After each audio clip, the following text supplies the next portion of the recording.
In today's video, I'm going to teach you how to upload a project to GitHub.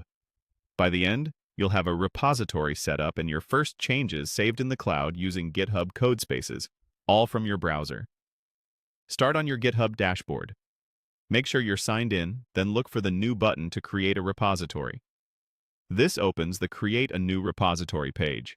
If you belong to multiple organizations, confirm the correct owner, then click into the repository name field and type a clear, unique name for your project. Add a short description so others know what it is at a glance. Choose the visibility that fits your needs, public for open sharing or private to limit access. Expand the configuration options and decide whether to initialize the repository with a README, add a .Gitignore tailored to your tech stack, and optionally select a license. These options help you start with good defaults and prevent committing unnecessary files. When everything looks right, click Create Repository.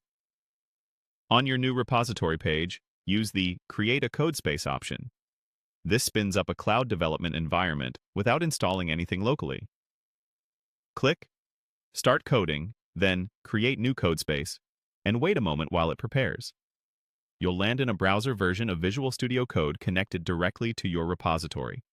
If any setup prompts appear, follow them and close the Welcome tab to focus on your files. In the Explorer on the left, click README.md to open it.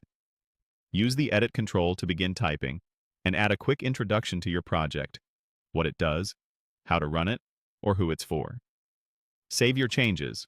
Autosave may be on, but it's fine to press Save manually to be sure. Now commit your work so it's recorded in Git. Open the source control view from the sidebar. You'll see your modified README listed. Enter a concise commit message describing what you changed, then confirm the commit. If the editor asks to stage changes first, approve that. Finally, push or sync your commit to GitHub by using the sync changes or push action. This uploads your changes to the repository's main branch so they're safely stored and visible online. That's it. You've created a repository, configured the essentials, edited your README in a code space, and committed and pushed your changes. As you continue, use meaningful commit messages, keep sensitive